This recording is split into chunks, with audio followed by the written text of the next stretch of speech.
মুমিনগণ ইস্তাজিবু লিল্লাহি ওয়ালির রাসূল, আল্লাহ এবং তার রাসূলের ডাকে সাড়া দাও। এখানে আমার আল্লাহ তার ডাকের সঙ্গে নবীর ডাককে এড করেছেন। লিল ইস্তাজিবু লিল্লাহি ওয়ালির রাসূল, আল্লাহ এবং তার রাসূলের ডাকে সাড়া দাও। সাথে সাথে বলা হয়েছে ইযা দাআকুম লিমা ইউহয়িকুম, যখন রাসূল তোমাদিগকে এমন কিছুর প্রতি আহ্বান করেন যা তোমাদিগকে নতুন জীবন দান করে। বাবাজিরা আমার, বন্ধুরা আমার, এইটা হলো আয়াতে পাকের সরল তরজমা। আসুন এবার আমরা বিস্তারিত ব্যাখ্যার দিকে চলে যাই। এই আয়াতে পাকের তাফসীর যদি বুঝতে হয়, এই আয়াতে কারিমার শানে নুজুলের দিকে নজর করলে দেখা যায় মুফাসসিরিনে কেরাম বর্ণনা করেন আল্লাহ পাক রব্বুল আলামিন সৃষ্টির কোন বস্তুকে ডাইরেক্ট ডাকেন না। ডাইরেক্ট ডাকেন? কোনদিন কি আল্লাহর ডাক শুনছেন? আল্লাহ কাউকে ডাইরেক্ট ডাকে না। রাসূলের ডাক এখানে এড করার কারণ হলো নবীর ডাক মূলত আল্লাহর ডাক। আল্লাহ রাব্বুল আলামিন নবীর মাধ্যমে নিজের পরিচয় দিয়েছেন। এই জন্য জগৎবাসীকে বলছেন, ইমানদারদেরকে বলছেন, হে আমার ইমানদারেরা, ইস্তাজিবু লিল্লাহি ওয়ালির রাসূল, আল্লাহ এবং তার রাসূলের ডাকে সাড়া দাও। এখানে আল্লাহর ডাকের সঙ্গে নবীর ডাক এড করার কারণ হলো সৃষ্টির কোন বস্তুকে আমার আল্লাহ ডাইরেক্টলি ডাকেন না। আমার আল্লাহর প্রতিনিধি হলেন রাহমাতাল লিল আলামিন। আর রাসূল কাউকে মন গড়া ভাবেও ডাকেন না। আল্লাহর পক্ষ থেকেই রাসূল সৃষ্টির বস্তুদেরকে আহ্বান করে। এই জন্য তাফসিরে রুহুল বয়ান এই আয়াতে পাকের তাফসির করতে গিয়ে লিখেছে যে, এই আয়াতে কারিমার তাফসির করতে গিয়ে লিখেছেন যে, আল্লাহর পক্ষ থেকে রাসূল যখন সৃষ্টির কোন বস্তুকে ডাক দিবে, ওই ব্যক্তি নামাজরত অবস্থায় থাকুক, ওজিফা লিপ্ত অবস্থায় থাকুক, ব্যক্তিগত কাজের মধ্যে থাকুক, সামাজিক কাজের মধ্যে থাকুক, সর্বাবস্থায় সমস্ত কাজ কর্ম বাদ দিয়া আমার নবীর ডাকের মধ্যে সাড়া দেওয়া হচ্ছে জরুর। কারণ রাসূল তো মন গড়া ভাবে কাউকে ডাকেন না, নিজ ইচ্ছেতে কাউকে ডাকেন না। তিনি যাকে ডাকেন আল্লাহর পক্ষ থেকে আদিষ্ট হইয়া, আল্লাহর পক্ষ থেকে আদেশ প্রাপ্ত হইয়াই সৃষ্টির বস্তুকে আমার রাসূল আহ্বান করেন। এই জন্য ডাক দিবে ওই ব্যক্তি নামাজরত অবস্থায় থাকুক, ওজিফা লিপ্ত অবস্থায় থাকুক, ব্যক্তিগত কাজে থাকুক, সর্বাবস্থায় সবকিছু ছেড়ে দিয়া নবীর ডাকে সাড়া দেওয়া হচ্ছে জরুর। তাইলে এই বিষয়টা বুঝতে হলে, জানতে হলে আমাকে আপনাকে সাহাবায়ে কেরামের জীবন পদ্ধতি অনুশীলন করতে হবে। সাহাবায়ে কেরাম কেমনে আমার নবীকে তাজিম করেছেন, ভালোবেসেছেন, আর আমরা ওই নবীর উম্মত হইয়া নবীর তাজিমটা আমরা কতটুকু অন্তরে রাখি, একটু কম্পেয়ার করলেই বোঝা যায় ভাইয়ের আমার, আমরা কতটুকু রাসূলকে ভালোবাসি, সাহাবায়ে কেরাম রাসূলকে কতটুকু ভালোবাসতেন, একটু কম্পেয়ার করলেই বোঝা যাবে। আসুন সামনে যাই। আমার নবীর মহব্বত অন্তরে ধারণ করেছিলেন, নবীর ডাকে সাড়া দিয়েছিলেন নবীর একজন সাহাবী। এই সাহাবীর নাম আপনারা অনেকেই শুনেছেন, হযরতে হানজালা রাদিয়াল্লাহু তাআলা আনহু। চিৎকার মেরে কি সুবহানাল্লাহ বলবেন না? যুবক বন্ধুরা আমার, বাবাজিরা, প্রেমিক কাকে কয় একটু বুঝেন। প্রেম যদি করতে হয় নবীর সঙ্গে করো, ও জায়গায় প্রেম করে কোনো লাভ নাই রে যুবক। আমরা তো দুনিয়ার মধ্যে একজন অনেক আরেকজনের সঙ্গে প্রেমের সম্পর্ক করি, ভালোবাসা করি। ভালোবাসা একটা পবিত্র জিনিস, কিন্তু ওই ভালোবাসাটাকে অপবিত্র করতে নাই, ভালোবাসার কখনো কলঙ্ক করতে নাই, যেটা করেন নাই সাহাবায়ে কেরাম। ভালো যদি বাসতেই হয় আমার নবীকে ভালোবাসো, প্রেম যদি করতে হয় আমার নবীর সঙ্গে প্রেম করো। দুঃখ আছে, কষ্ট আছে, কারণ নবীর সঙ্গে প্রেমের কালেকশন যদি ফিট করা যায়, ইহকালও যেমন শান্তি, পরকালও মুক্তি আছে না নাই? এই জন্য আশেক কয়, প্রেমিক কয়, দুজাহানে কি যে হবে মোদের পরিচয়, প্রিয় নবীর গোলাম ছাড়া অন্য কিছু নয়। ঠিক কিনা? প্রিয় নবীর গোলাম ছাড়া অন্য কিছু নয়, দুজাহানে কি যে হবে মোদের পরিচয়, প্রিয় নবীর গোলাম ছাড়া অন্য কিছু নয়। আমার যুবক বন্ধুরা, বাবাজিরা, প্রেম যদি প্রেমের মতো হয় ওই প্রেমের সার্থকতা কিভাবে হয় দেখুন। হযরতে হানজালা রাদিয়াল্লাহু তাআলা আনহু আমার নবীর সঙ্গে প্রেমের কালেকশন ফিট করেছিলেন। এমন একটা সিচুয়েশন আসলো, তিনি নতুন বিবাহ করলেন, হাতের মেহেদি শুকায় নাই, মেহেদি মাখা হাত। বিবাহের প্রথম রাত্রিতে হযরতে হানজালা রাদিয়াল্লাহু তাআলা আনহু আপন বিবির সঙ্গে মধুর মিলনে আবদ্ধ হলেন। একটা পুরুষ একটা নারীর তারা যখন শরীয়তের বন্ধন হয় পৃথিবীর মধ্যে, ওই নারী ওই পুরুষটা সবচেয়ে বেশি আনন্দের রাত হলো বাসর রাত। কথা কোন ঠিক কিনা? দেখবেন এই রাতটার অপেক্ষায় কত যুবক কত যুবতী অপেক্ষায় থাকে রে, কখন আল্লাহ হুকুম করবে, কখন শরীয়তের বন্ধন হবে, আল্লাহ কখন হুকুম করবে, শরীয়তের বন্ধন কখন হবে। কারণ স্বামী স্ত্রীর পবিত্র বন্ধনটা এটা সাধারণ কোনো বন্ধন নয়। এই পবিত্র বন্ধনের মাধ্যমে আল্লাহ রাব্বুল আলামিন আমাদের মতো সন্তানদেরকে দুনিয়ার আলো বাতাস দেখান, ঠিক কিনা কোন? এই জন্য বাজান এটা হাসার কোনো বিষয় নয়।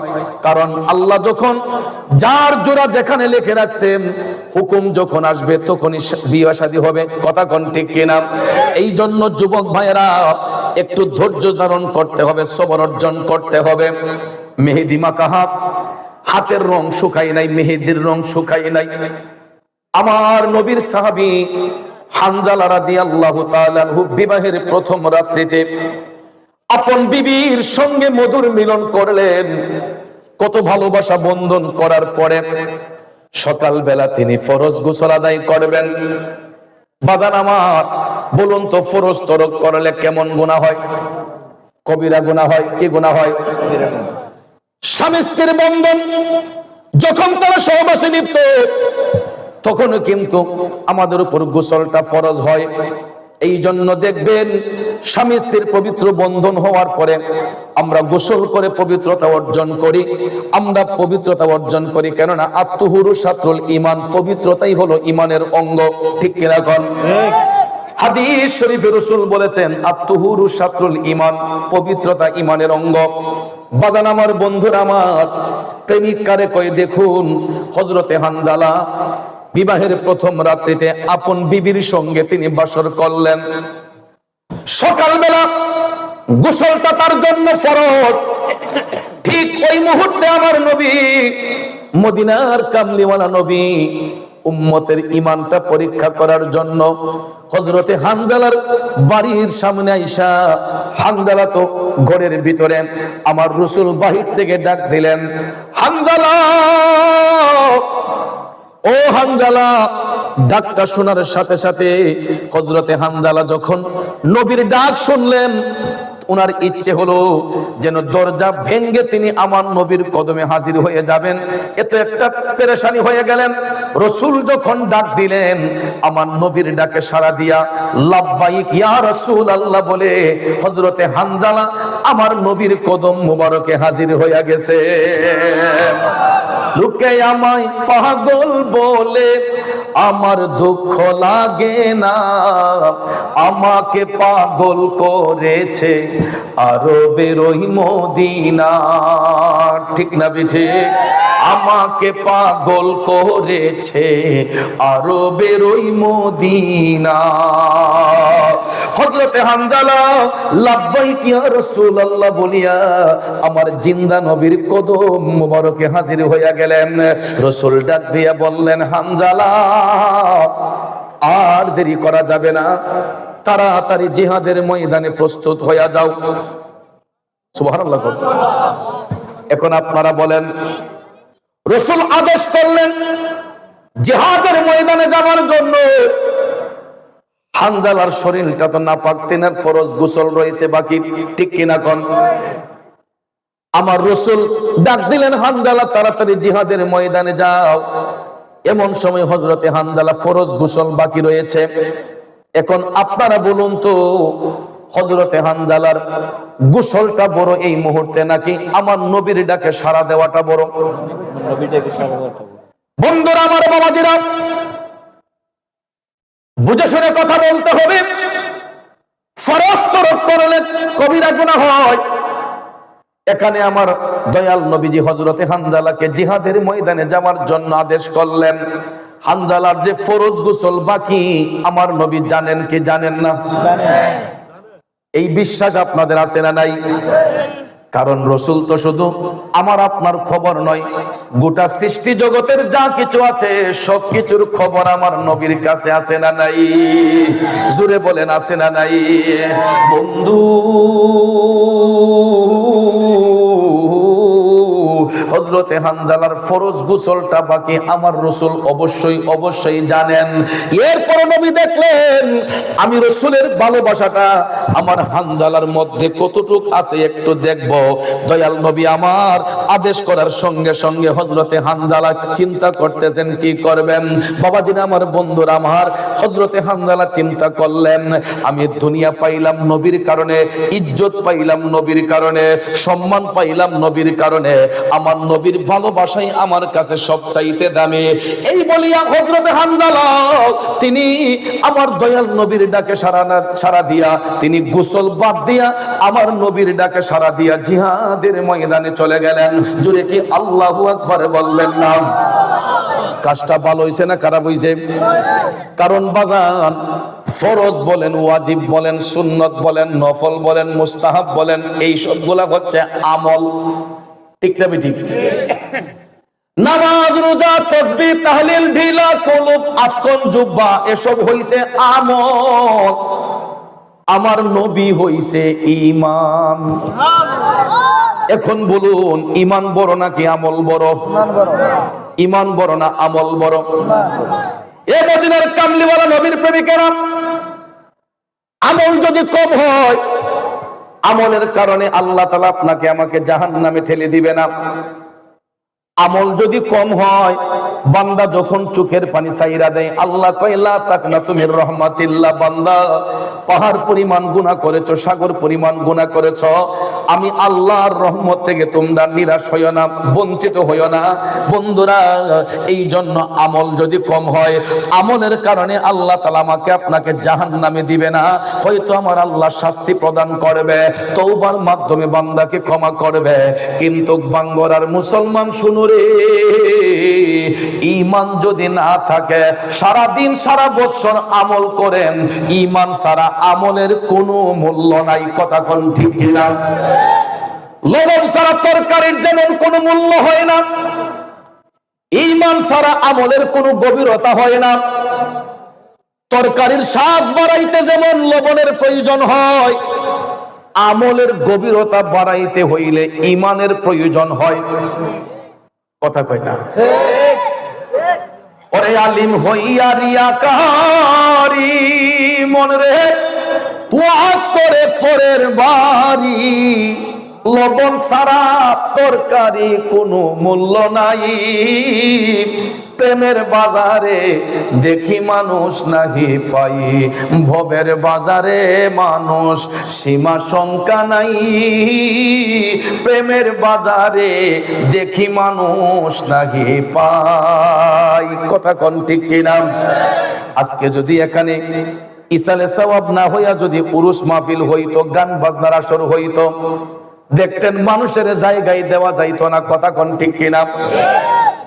কিন্তু প্রেমিক ভাইয়েরা, এখানে আজকে গান বাজনার আসর না দিয়া নবী প্রেমের বাগান সাজানো হয়েছে, যেখানে কোরআন সুন্নাহর বয়ান হচ্ছে, কবরবাসীর রূহগুলা খুশি হইতেছে। কথা কোন ঠিক কিনা?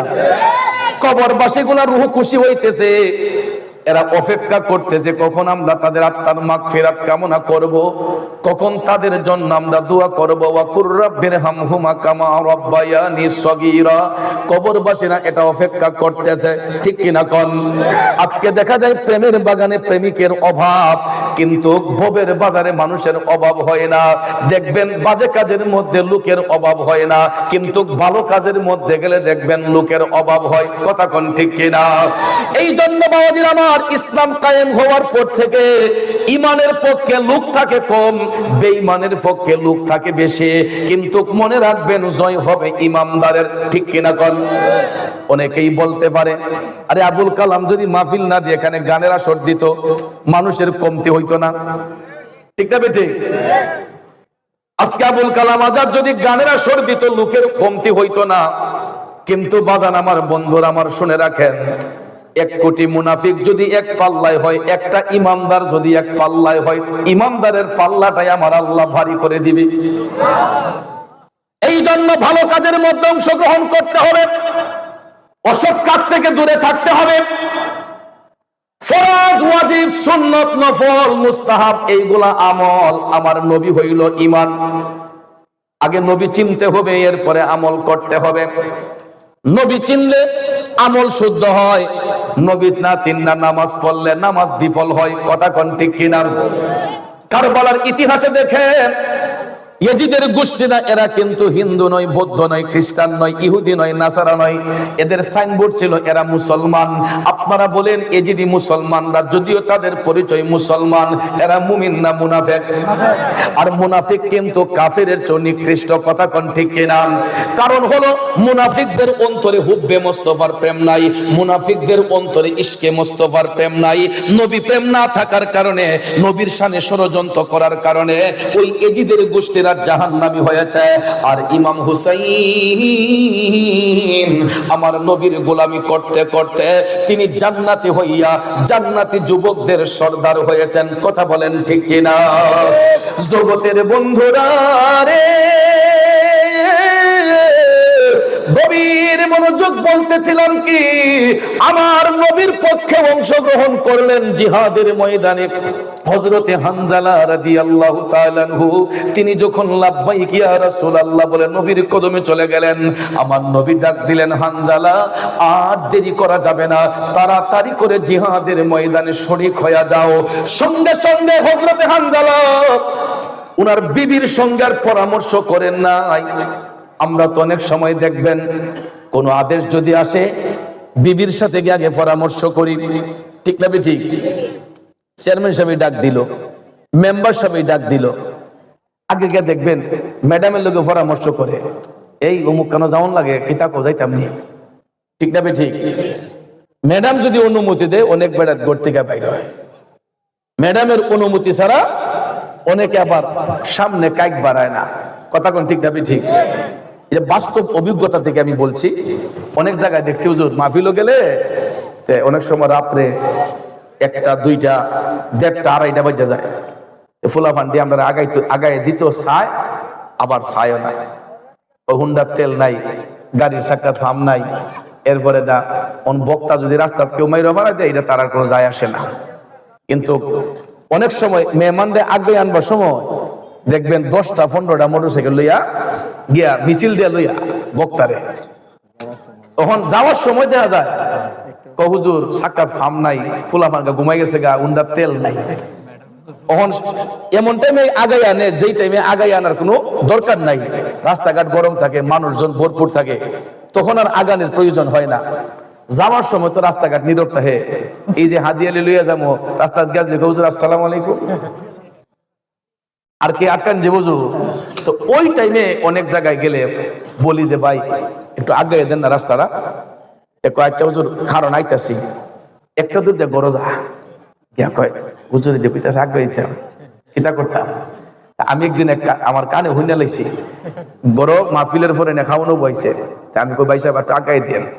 এখানে তরজার বেড়া নি, পাক্কা বেড়া না, মানে ওই যে ইয়ার চাচের বেড়া মাঝখান দিয়ে হিয়ানত কইতেছে, মহিলা কইতেছে কয় রাইতে নিশা কারবার মোবাইল টোবাইল থইয়া যাই, হ্যাঁ মোবাইল টোবাইল থইয়া যাই, তুমি কৌনি যাইতাম নি? ভাই সাহেব কইতেছে তুমি কৌনি? আচ্ছা যাও হুজুর, না তো করণ যেত না। এর থেকে বুঝলাম যে আমরা দেশের হেরা মহিলার অনুমতি ছাড়া কর্তিকা কাই কই দে না। কিন্তু আমার রাসূল ডাক দিলেন, আমার নবী ডাক দিলেন, নতুন বধূ ঘরের মধ্যে মেহেদি মাখা হাত। বন্ধুরা আমার, একটা স্বামী একটা স্ত্রীর জীবনের অমূল্য রাত হচ্ছে বাসর রাত। যেই রাতে কত মধুর কথাবার্তা হয়, আলিঙ্গন হয়, কত সুন্দর পরামর্শ স্বামী স্ত্রীর মধ্যে হয়। বাজানো আমার রাসূল যখন ডাক দিলেন হযরতে হানজালা, আর বিবির প্রতি কোনো খেয়াল না রেখে তিনি লাব্বাইক ইয়া রাসূলুল্লাহ বলে নবীর কদমে হাজির হয়ে গেলেন। হাজির হওয়ার সঙ্গে সঙ্গে গো আমার নবী যখন বললেন হানজালা আর দেরি করা যাবে না, জিহাদের ময়দানে শরীক হয়ে যাও। হযরত হানজালা আর হুজরা শরীফের ভিতরে যান নাই, ঘরের ভিতরে যান নাই, বিবির সঙ্গে আর পরামর্শ করেন নাই।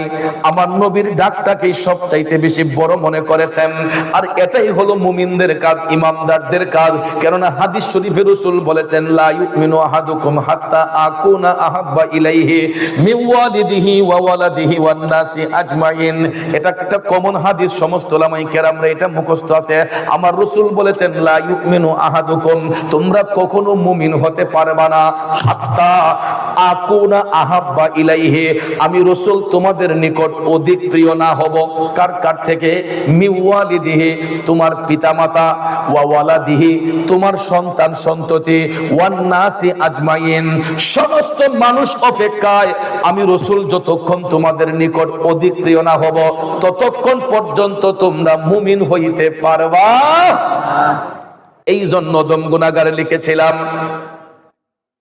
নবী আমার জাহানেরই জান, নবী আমার প্রাণ, নবীর কাছে পাবো মোরা খুদাই সন্ধান, যদি ঠিক রাখো ঈমান পাবে জান্নাতের বাগান, যদি ঠিক রাখো ঈমান পাবে জান্নাতের বাগান।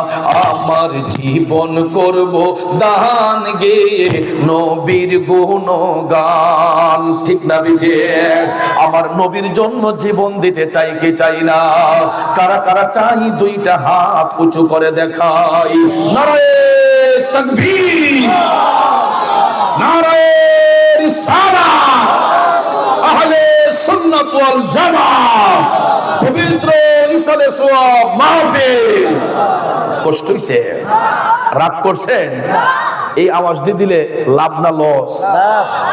এই আওয়াজ দিয়ে দিলে মুমিনদের ঈমান তাজা হয়, শয়তান দূর হয়। কথা কোন ঠিক কিনা? বাজান আমার বন্ধুরা, আমার এতক্ষণে মোটামুটি একটা পরিবেশ হইছে, ঠিক না? ওতকান ভাবছিলাম যেমন দজবঙ্গ রোগীর মতো একজন বইয়া রয়েছে। দজবঙ্গ রোগী হচ্ছেন নি, কিন্তু ভাবারলে স্যার কি ওতকান যে বইয়া রয়েছেন আপনারা, আমি তাহলে তাকাইতেছি বলি কি তারে মানুষটি দিয়ে সেট মেপ নাই, এর লেগে একটু টেস্ট করলাম। ওহন দেখা যায় মাশাআল্লাহ মোটামুটি একটা পরিবেশ হইছে, ঠিক নেই বিআই?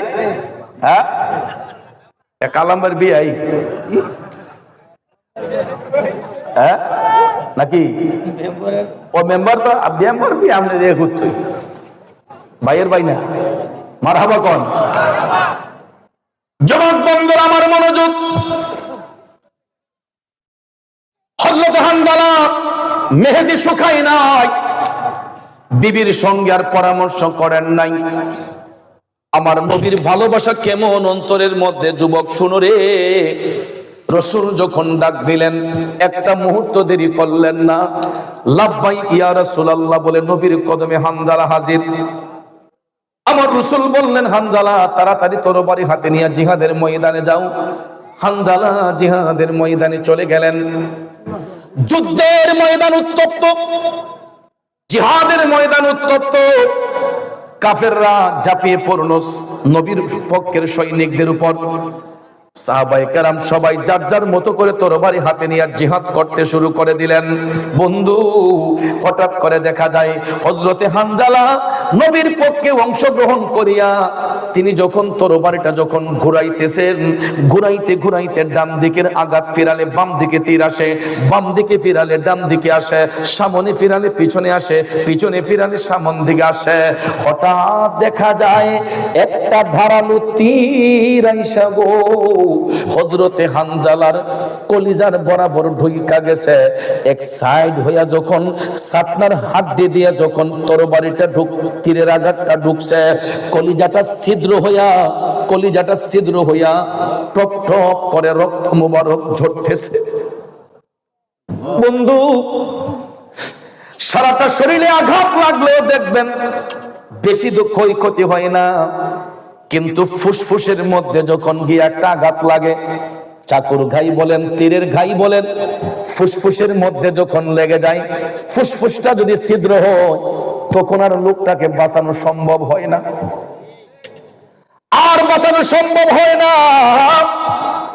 ডাক্তার ফেল হয়ে যায়, কই রোগী আর বাঁচানো সম্ভব হয় না, কারণ খাদ্যনালী যখন আপনার ছিদ্র হয়ে যায় রোগী বাঁচানো বড় কষ্ট হয়ে যায়।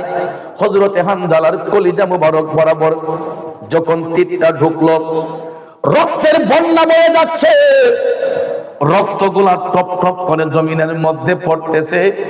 হঠাৎ করে দেখা যায় একাধিক রক্তক্ষরণ হওয়ার ফলে শরীরের রক্ত যখন ঝরে গেল, ভারসাম্য তিনি হারিয়ে ফেললেন, আর গায়ের ব্যালেন্স রাখতে পারেন না। কারণ মানুষের শরীর থেকে রক্ত যদি ঝরতে থাকে তখন দেখবেন শরীরটা আস্তে আস্তে দুর্বল হয়ে যায়। একাধিক রক্তক্ষরণ হলে দেখবেন মানুষ আর ভর করে দাঁড়াতে পারে না, অটোমেটিকলি পড়ে যায়। ঠিক না ঠিক? সাধারণত এটা বুঝতে পারবেন, দেখবেন একটা পশু যদি জবাই করে, ওই পশুটা যতক্ষণ তার শরীরের মধ্যে রক্ত সঞ্চার থাকে ততক্ষণ এই পশুটা হাত নাড়ায়, পাও নাড়ায়।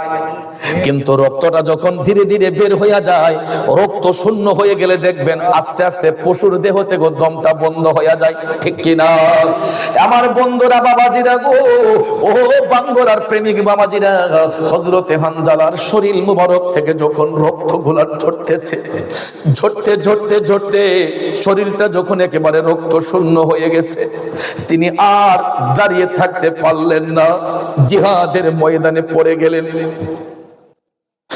এক পর্যায়ে দেখা যায় হযরতে হানজালার দেহ থেকে প্রাণটা বের হয়ে গেছে, তিনি জিহাদের ময়দানে শাহাদাত বরণ করেছেন। জিহাদের ময়দানে শাহাদাত বরণ করার পরে যুদ্ধের ময়দান স্তব্ধ হয়ে গেল।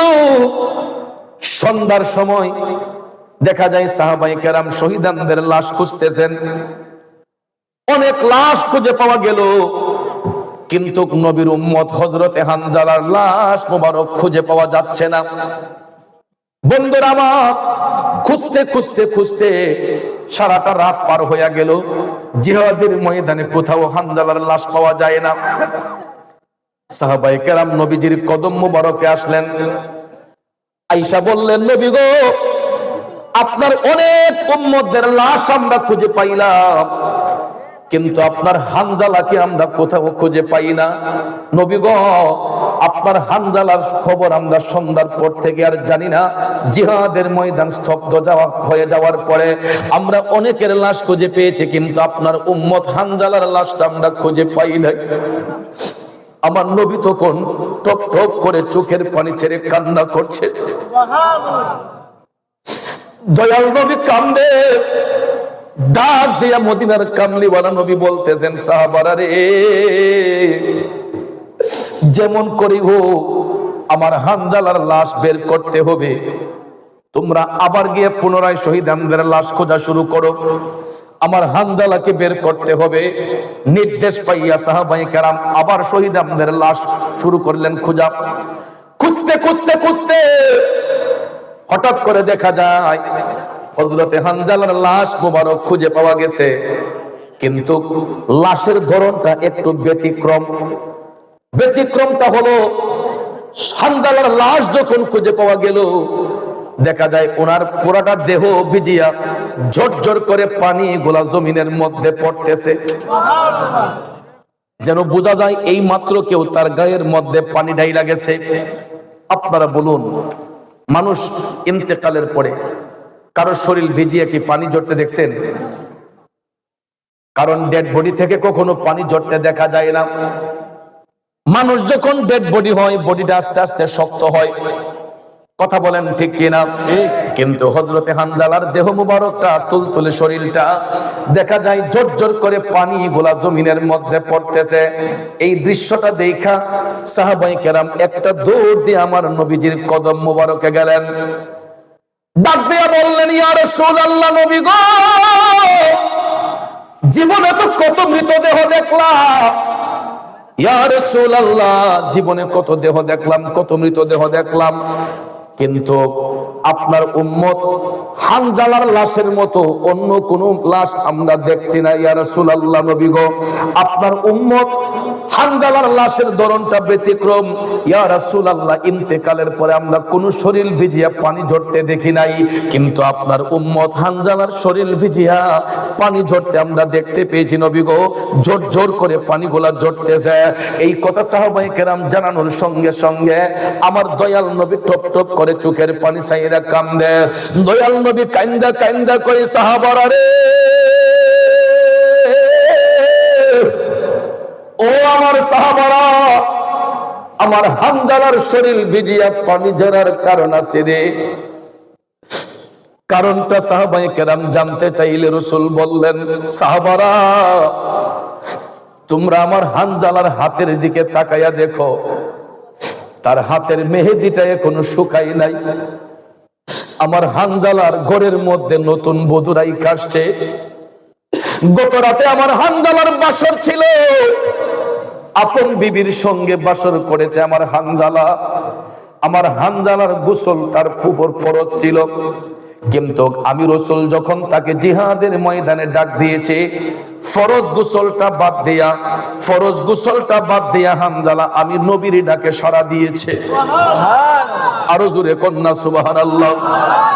আমার রাসূল ডাক দিয়া কই, এ আমার উম্মতরা শুনো, সাহাবারা শুনো রে, আমার হানজালা ফরজ গোসলটা করে নাই।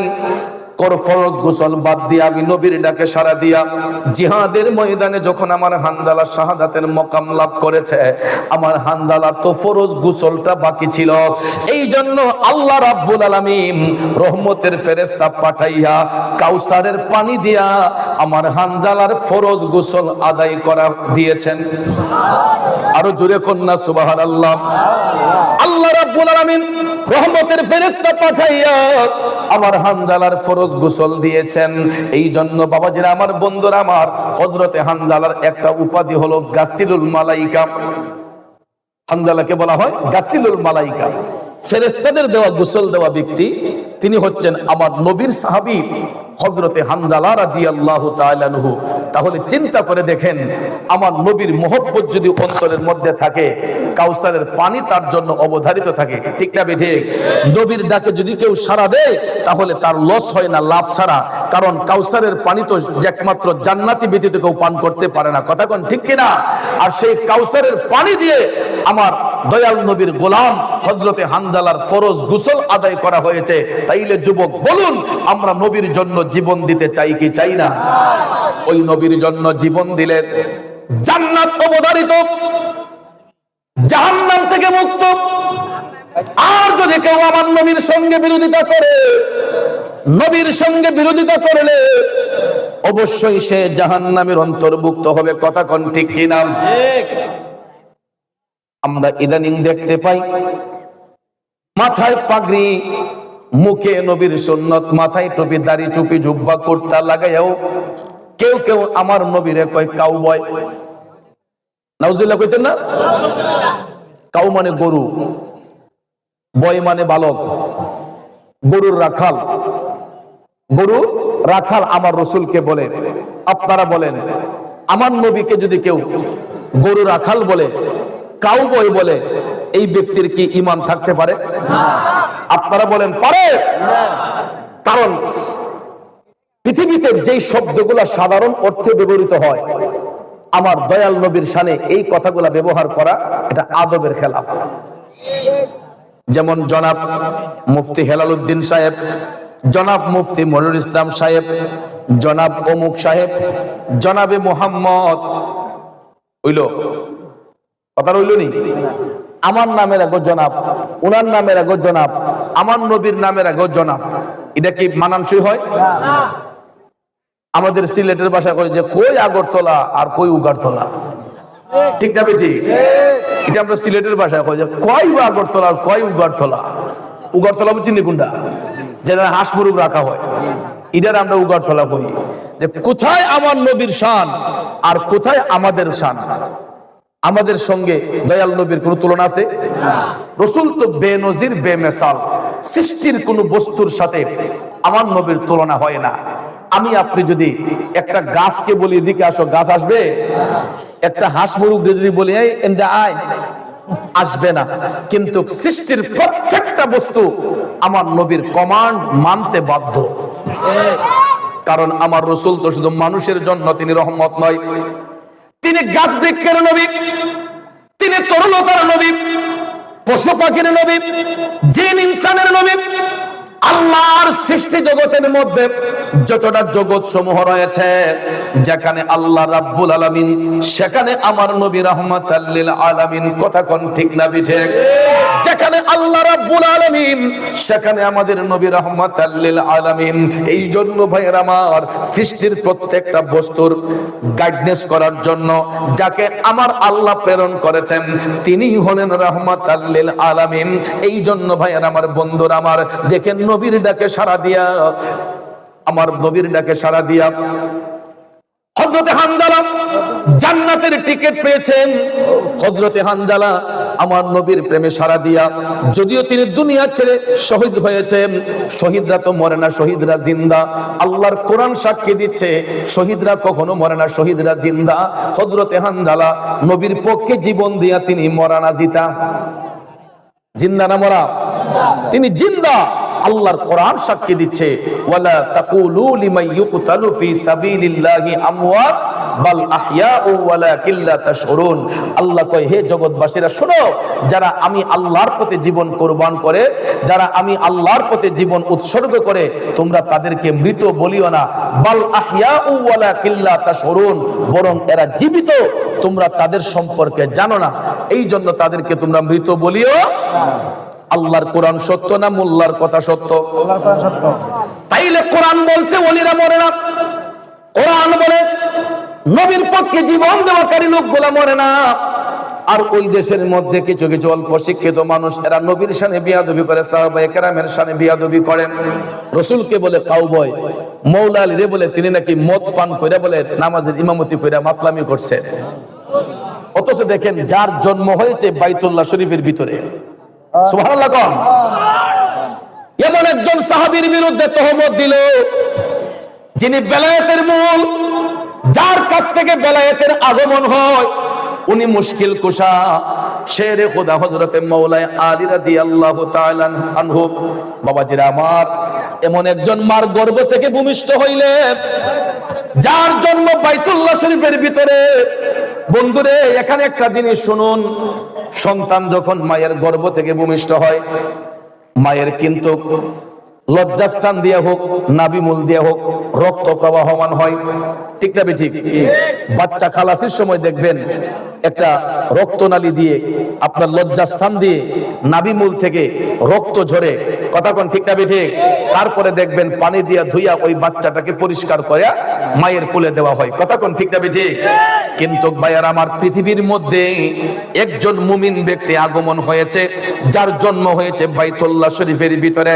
আর উনি একজন মা, যেই মা সন্তান প্রসবের পরে যার লজ্জাস্থান দিয়ে কোনো রক্ত প্রবাহমান হয় নাই, বাইতুল্লাহ শরীফের মধ্যে বিন্দু মাত্র রক্তের একটা ফুটা পড়ে নাই। কারণ আল্লাহর ঘর পবিত্র ঘর, এই ঘরের মধ্যে রক্ত প্রবাহমান হলে এটা বেমানান হবে, এই জন্য অপবিত্র হবে। যেই কারণে ভাইয়ার আমার, বন্ধুরা আমার, আল্লাহ রাব্বুল আলামিন আহলে বায়াতের মূল শেরে খোদা হযরতে মাওলানা আলী রাদিয়াল্লাহু তাআলা আনহু যখন ভূমিষ্ঠ হলেন বাইতুল্লাহ শরীফের মধ্যে যার জন্ম, কিন্তু ওনার মায়ের লজ্জাস্থান দিয়ে একটা ফোঁটা রক্ত কাবা শরীফের ভিতরে, বাইতুল্লাহ শরীফের ভিতরে পড়ে না। যার জন্ম হয়েছে তো পবিত্র ভাবে, যিনি আহলে বায়াতের মূল, যাদের পবিত্রতা বর্ণনা করেছেন স্বয়ং আল্লাহ। সূরা আহজাবের 33 নম্বর আয়াতে পাক খুলে দেখবেন, মাওলানা আলীর পবিত্রতা বর্ণনা করেছেন স্বয়ং রাব্বুল আলামিন।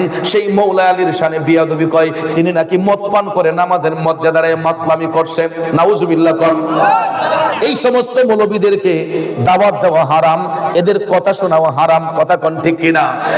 কিন্তু ভাইয়ের আমার, আজকে তারা নবীর বিরুদ্ধে কথা বলে, আমরা যদি তাদের বিরুদ্ধে কথা বলি, কিছু কিছু লোক আমাদেরকে দেখতে পারে না, আমরা নাকি বেদাতি, আমরা নাকি মাজার পূজারি, আমরা নাকি মাজার পূজারি, আমরা নাকি বন্ড।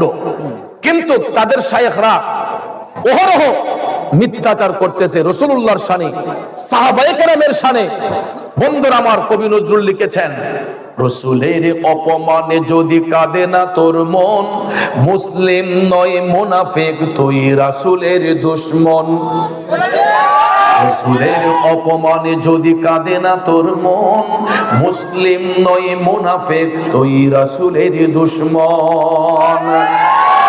আমার জন্মদাতা বাবা যদি নবীর বিরুদ্ধে হয়, বাবা ছাড়তে পারবো। আমার গর্ভধারিণী মা যদি নবীর বিরুদ্ধে হয়, মা ছাড়তে পারবো। আমার ভাই যদি নবীর বিরুদ্ধে হয়, ভাই ত্যাগ করতে পারবো। আমার সন্তান যদি নবীর বিরুদ্ধে হয়, সন্তানকে ত্যায্য করতে পারবো। কিন্তু আমার নবীর বিরুদ্ধে কথা বললে সহ্য করতে পারবো না।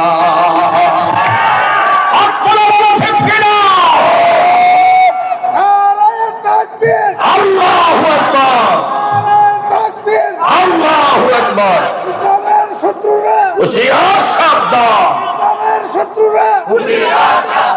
রাসূল আমরা আপনাই না চিনিলে আপনার কি আসে যায়, মোরা তোমায় না চিনিলে তোমার কি আসে যায়। দুনো জাহান নবীজির নূরি কদমে ঝুকায়, ঠিক না বেঠে? দুনো জাহান নবীজির নবীজির নবীজির, দুনো জাহান নবীজির নূরি কদমে ঝুকায়। আমরা তোমায় না চিনিলে তোমার কে আসে যায়, দুনো জাহান নবীজির নূরি কদমে ঝুকায়। দুনো জাহান নবীজির নূরি কদমে ঝুকায়, ঠিক কিনা বলেন? বন্ধুরা আমার, বাবাজিরা, আমার বাবাকে গালি দেন, 100 বার ক্ষমা করে দেব। আমার মারে তুলে গালি দেন, আমার মনে কোনো দুঃখ লাগবে না, ক্ষমা করে দেব। আমার ভাইকে উঠাইয়া গালি দেন, আমি ক্ষমা করে দেব। আমার 14 গোষ্ঠীরে বকা দেন, আমার কোনো গায়ে লাগবে না, ক্ষমা করে দেব। কিন্তু নবীর বিরুদ্ধে কথা বললে তার দাঁত ভাঙার জবাব দেব। কারণ বন্ধুরা, হাসি মুখে জীবন দিতে পারবো, কিন্তু নবীর গোলামি ছাড়তে পারবো না। ওই সমস্ত শায়েখ নামের মূর্খ শায়েখরা আবার নামাজ পড়ে ওইদিকে নবীর বিরুদ্ধে কথা বলে। এ বন্ধু দেখো, নামাজ পড়েছিলেন হযরতে উবাই ইবনে কাব। এটা তাহাবি শরীফের বর্ণনায় আসছে। তাহাবি শরীফের বর্ণনার মধ্যে পাইলাম, নবীর সাহাবী উবাই ইবনে কাব তিনি নফল নামাজের মধ্যে দাঁড়াইলেন। তিনি নামাজের মধ্যে দাঁড়ালেন। ঠিক এই মুহূর্তে আমার মদিনার কামলিওয়ালা নবী, মায়ার নবী, দয়ার নবী হুজরা শরীফের বাহির থেকে আইসা সাহাবীর নাম ধরে ডাকলেন, উবাই ইবনে কাব। বন্ধুরা আমার, বাবাজিরা, সাহাবী নামাজের মধ্যে। এখন আপনারা বলুন, এই অবস্থায় সাহাবীর নামাজটা বড় নাকি নবীর ডাকটা বড়? কোনটা বড়? একটু ডরায় ডরায় কইছে যে নামাজ এটা তো বড় আমল, নামাজ যতই বড় অনেকে মনে করতে পারে। বন্ধুরা আমার, বাবাজিরা, সাহাবী উবাই ইবনে কাব নামাজের মধ্যে দাঁড়ানো, আমার রাসূল ডাক দিলেন, তিনি নামাজটা ভাঙলেন না, নামাজের মধ্যেই রয়ে গেলেন। আব্বারে, সাহাবী উবাই ইবনে কাব নামাজ শেষ কইরা, তিনি নামাজ আদায় কইরা আমার নবীজির কাছে গেলেন। নবী অপেক্ষায়, ডাকছেন কিন্তু একটু আগেই, কিন্তু সাহাবী তাৎক্ষণিকভাবে সাড়া না দিয়া তিনি নামাজ শেষ করে নবীজির কদম মোবারকে গেলেন। আমার রাসূল ডাক দিলেন, উবাই ইবনে কাব, আমি তো তোমার একটু আগেই ডেকেছিলাম, আসতে দেরি হলো কেন? উবাই ইবনে কাব ডাক দিয়ে বলতেছে, নবী গো, আপনি যখন ডেকেছিলেন আমি গোলাম তখন নামাজের মধ্যে ছিলাম। আমার রাসূল ডাক দিয়া কয়, উম্মত, তুমি কি কোরআনের এই আয়াত পড়ো নাই? ইস্তাজিবু লিল্লাহি ওয়ালির রাসূল। রাসূল যখন এই কথা শুনাইয়া দিলেন, উবাই ইবনে কাব টপ টপ করে চোখের পানি ছাইরা কান্না শুরু করে দিয়া দুইটা হাত জোর করে বলতেছে, নবী গো, এবারের মতো আমারে ক্ষমা করে দেন, জিন্দেগিতে এই ভুল আর কোনোদিন করতাম না। তার মানে বোঝা গেল আমার নবীর ডাকটাই সবচাইতে বড়। কারণ নামাজ পাইলাম নবীর কারণে, রোজা পাইলাম নবীর কারণে, হজ পাইলাম নবীর কারণে, যাকাতের বিধান পাইলাম নবীর কারণে, আমরা সম্মানিত হইলাম নবীর কারণে। তাইলে ওই নবীর মহব্বতটাই তো সবচাইতে বড়। কথা কোন ঠিক কিনা? বন্ধুরা আমার, বাবাজিরা, ওই নবীর ডাকে সাড়া দিলে মৃত পর্যন্ত জীবিত হইয়া যায়। আমার আল্লাহ চাইলে পারে কি পারে না? কথা কোন পারে কি পারে না? খারাপ লাগতেছে? পাগলা জিকির করবো তো ওই বনেসকা ইনশাআল্লাহ আনকায়ে নাসিরিয়া থেকে একটা প্রেমের জিকির আজকে দেওয়ান লাগবো। হ্যাঁ ইনশাআল্লাহ। এই পাগলটি তো বইছেই তার লেগে। কথা কোন ঠিক না বেঠে? মাশাআল্লাহ। দেখছেন বার করতে দেরি হয়, টাইম না নিতে দেরি হয় না। কেমন শিল্পীর এনে বই হয়েছে দেখছেন। আলহামদুলিল্লাহ আজকা হবে তালে নাবে তালে তালে তালে। আবার ইকুনাত আল্লাহ হু কইলিত না, সবাই একসাথে আল্লাহ একসাথে হু কোন লাগবো। শুধু আল্লাহ কই হালে আল্লাহ কোন লাগবো। ঠিক আছে? যাক আলহামদুলিল্লাহ। আর একটু ওয়াজ করে লাই জিকির। বাবাজিরা আমার, গভীর মনোযোগ, গভীর মনোযোগ। যে বেটা দাওয়াত করছে এই বেটা কই জিকির জিকির, যে বেটা দাওয়াত করছে এই বেটা কই জিকির জিকির। মানে আমি কি আর ফিকির করতারি? হিলা কইতেছে জিকির, আমি তো আর ফিকির করতারি না। আমার তো জিকিরই করার লাগবে। ঠিক কিনা কোন? তারপরে যত বলে ফেললাম নবীর ডাকে সারা দিনে মরা জিন্দা হয়, নবীর ডাকে সারা দিনে মরা জিন্দা হয়। আপনারা বলবেন হুজুর এটা তো ফেস বাংলেন না। এই ওয়াকিয়াটা বলে আমরা আজকে জিকিরের দিকে চলে যাব, মাহফিলের শেষের দিকে যাবে। কষ্ট হইব আপনাদের? আমার যুবক বন্ধুরা, মিশকাত শরীফের বর্ণনায়, মিশকাত শরীফের বর্ণনায় আমার রাসূলকে সাহাবায়ে কেরাম এত ভালোবাসতেন, জানের চেয়ে বেশি ভালোবাসতেন।